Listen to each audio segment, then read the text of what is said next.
So this tutorial is going to teach us or help us play Tinugdan Ning Tanan, a Christian worship song composed by Victory Band. So first of all, we must know what the key signature is or what key this song is. So for the song Tinubdan Ning Tanan, this is in the key of C. So there are no sharps or flats. Make sure you know your diatonic scale, both hands, so that you will not have a confusion when you try to figure out the progression or the numbering. So for the intro and verse, they're actually the same. I mean, intro and chorus, they're the same. So we play intro and then verse and then chorus, and then there's an ad lib part, and then chorus and then ending. So let's play the intro. Just going to or reading the progression 4 5 3 6 2 5 1 5. By the way, when you try to figure out the chord, if it's a major or a minor chord, always remember that 1, 4, and 5 are major chords, 2, 3, and 6 are minor chords, and then seventh note is a diminished chord. So let's play F. This is 4, 5, 3, 6.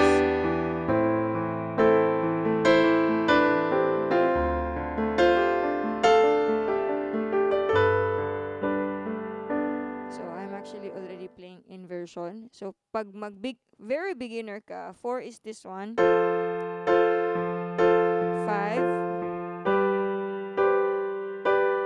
E minor, A minor,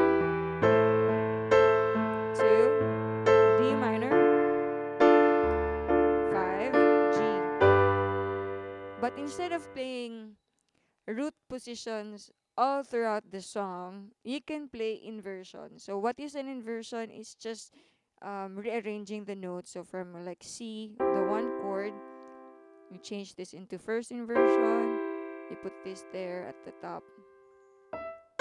So this is the root position of C, the first inversion of C, the second inversion of C, and then you go back to your root position. And that is true to all chords that you want to invert. So with me, or for me, I'm going to start with first inversion of F and then G.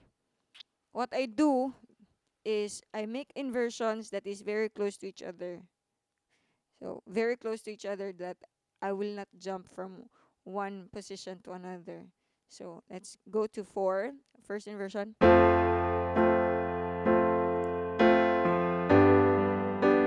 first inversion. E minor is second inversion.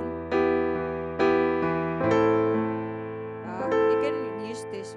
You can use this inversion, or you can either use this because this is not should not be on the top note. This should not be the top note. And then D minor and G. And then after being able to play the inversions, the very basic inversion of each chord,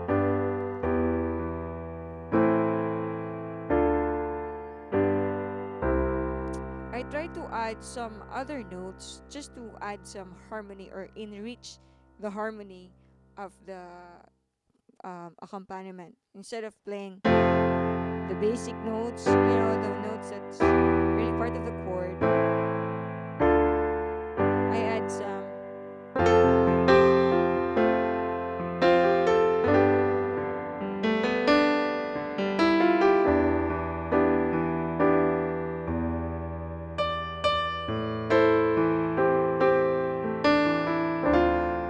So kani siya, ito siya, D minor 7. It's like F over D. So, and then G. So, it's like this. F,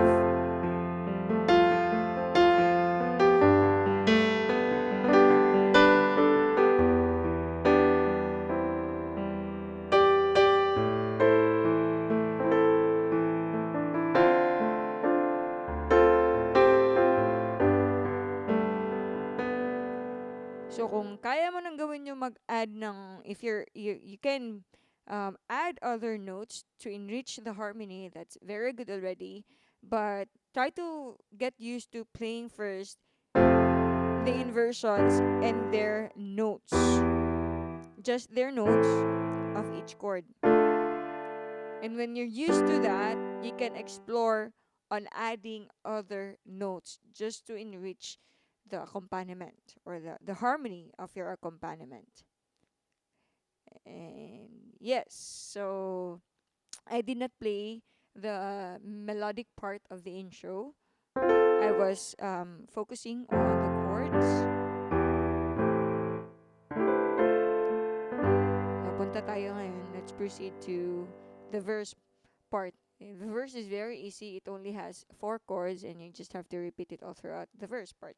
So it's 1, 3, 4, 5. Again, as I said earlier, 1, 4, and 5 are always major. So we only have one minor chord for verse, and that is the 3 chords. So 1, 3, 4, 5.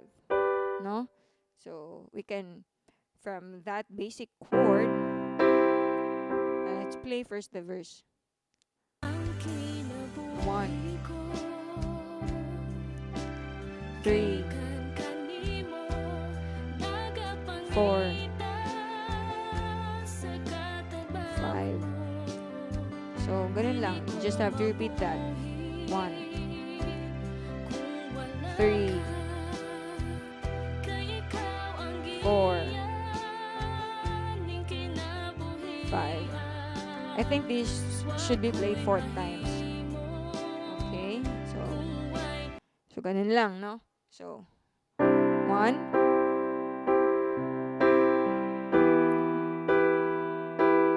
I'm playing the root position of each chord first. Okay, so punta tayo ulit dun, but let's try to use inversions just to make each chord close to each other. So 1. My 3 is second inversion. 4, second inversion. 5 is first inversion.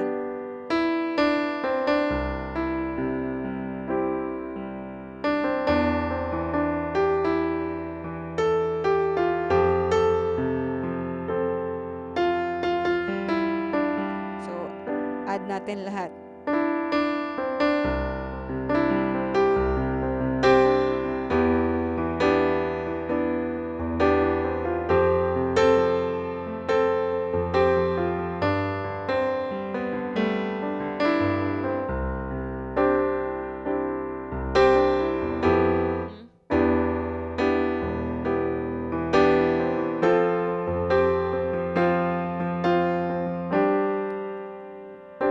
Sustain, and then 5. Tapos balik ulit tayo sa chorus, but we have to repeat the chorus man, so there are 2 parts. The chorus part is entirely divided into 2 parts. So the first one, instead of going to 5, 1 and then 5, sa last part yung nakikita niyo dyan sa chorus, yung pinaka last is 1 and then dominant na 1, dominant 7 or 1.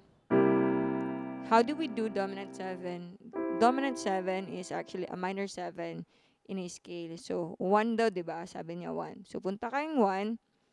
Tapos, you have to count the 7th note. Okay? Sa scale. Remember, sa scale yung kinakount niya. So, 1, 2, 3, 4, 5, 6, 7.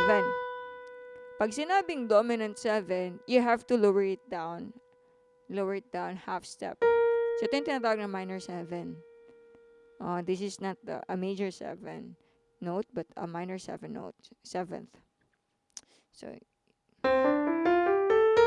ito yung dominant 7. So, don't get confused with between 7 and a dominant 7. Always, pag 7, yun yung half step from the root note. Yun naman dominant 7 or the minor 7 is the whole step of the root note. Ito yung C, di ba? Ito yung 7th niya. Ito naman yung dominant 7th niya. Okay? You can create a chord from that sinabi dyan, dominant 7, pwede mo yung gawing chord. Instead of playing this chord, diba ganun, dominant 7 or C7, you can actually play a chord out from that note, which is B flat. So instead of playing ganito, or ganito, you can actually also play a B flat major chord. Kasi yun yung chord na nakikreate niya. The dominant, a major chord that it creates. Okay? So, 1. And then, so let's play chorus.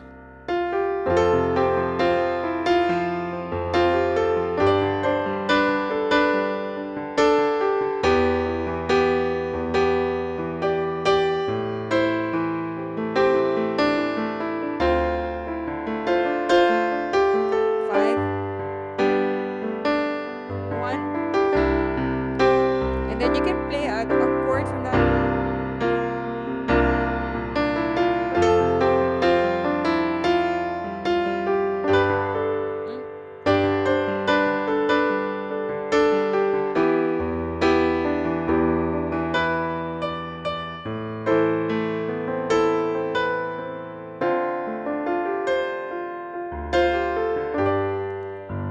Okay, so try natin sabayan from the top. And then, tingnan natin kung tama ba yung mga chords natin.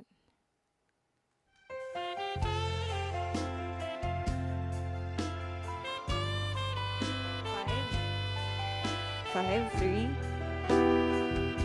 6, and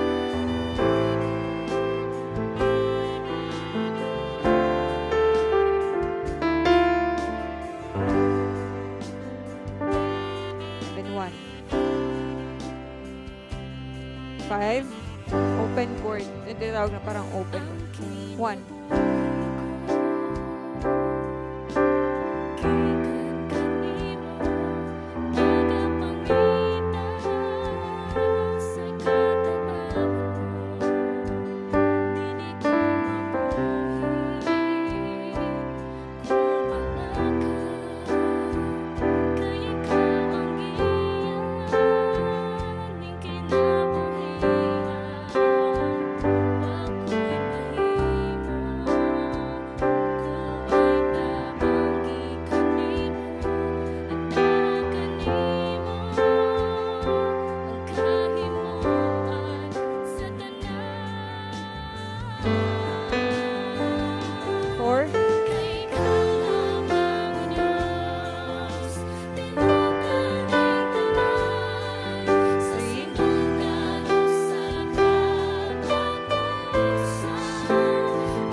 That's the entire song. Kasi yung ad-lib chorus part ata, let's see.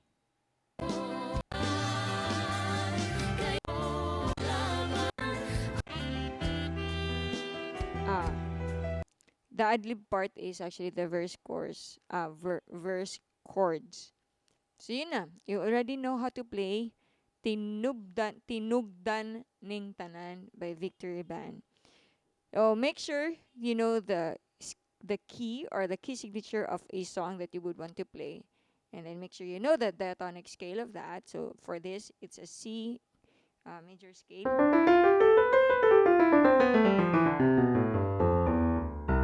Both hands, dapat kayang gawin yun.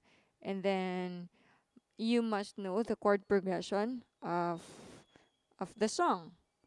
And then you can actually apply adding add the melodic line of the song just to enrich the accompaniment of your song that you're trying to, you know, play. So I think that's all. I hope you've learned something. By the way, let me play you the I this is the chord. Ito yung makikita nyo. Ito yung makikita nyong chords in letters, right? So C, F, G, mga ganun. Dito na makikita nyo C and then C7. So kulang pala yan. C, tapos C7. And then kung kaya nyo nang gawin without any guide, then try to play it na merong own spice ninyo. No? Dagan nyo ng spice, yung magiging personal siya. Okay? Salamat!